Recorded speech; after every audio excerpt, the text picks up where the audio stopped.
Welcome to Classic Game Room. One of the best things about Star Wars is the awesome spaceships featured here in Star Wars Starfighter. But is it as good as Rogue Squadron? Let's find out. Looks like we're just in time for the party.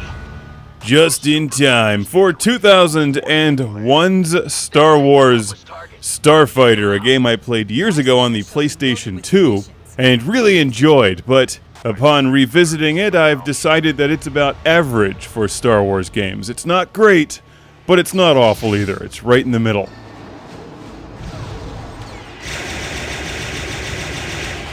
I'm playing it this time around on PC. The game can be downloaded from Steam for next to nothing, but the resolution that it runs at is not compatible with any of our recording equipment, so I'm just filming it off the TV, old school style. It runs fairly smoothly and looks good on PC, but it doesn't have quite the wow factor that it did back in 2001.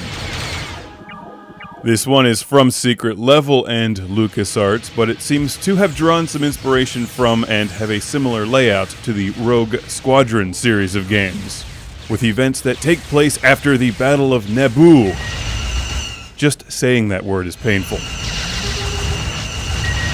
You play as 3 different characters in a variety of spaceships with a storyline that's dialogue-driven, which I immediately tuned out the first time they mentioned the Trade Federation.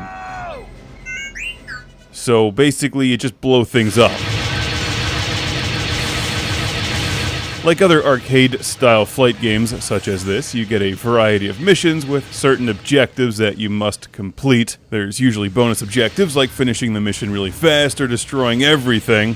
And it has the trademark Star Wars music and sound effects. But something about the game is lacking. It's hard to put a finger on it because I liked this a lot back in 2001. It was one of the first PlayStation 2 games I bought, and I thought it was really cool. And it's not bad, it just doesn't have quite as much personality as the Rogue Squadron series, which I've since played. And it's impossible not to compare the two because they're so similar.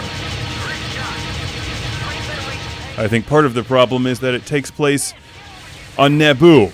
And if somebody would give me the keys to a Death Star, the first place I would drive that thing is Naboo. And then Philadelphia.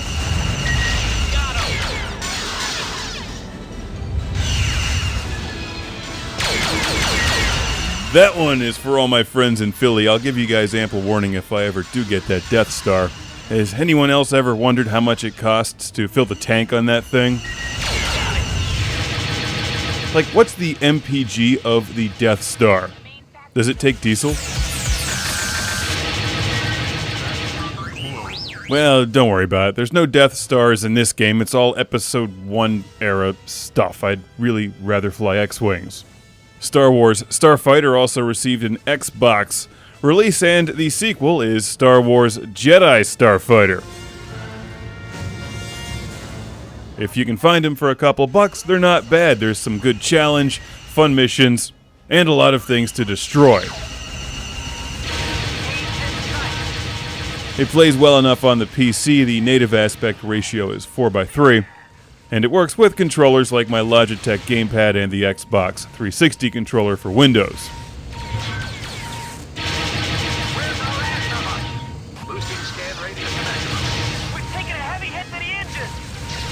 It's Star Wars Starfighter. Like a lot of Star Wars games, it's okay. If it didn't have the Star Wars license, it would be immediately forgettable. But it does, and that means you get good music, good sound effects, and the chance that you could blow up Jar Jar. Like, you never know when he might just jump out of a hole in the ground and be like, "Mooey, mooey," and then you can just suck him into a jet intake. One can dream. "Oh, look, it's me, sir, Jar Jar Binks. I love you, sir. Oh, please don't suck me into a jet intake. Oh, no, the Jar Jar. Oh, wow. Oh!"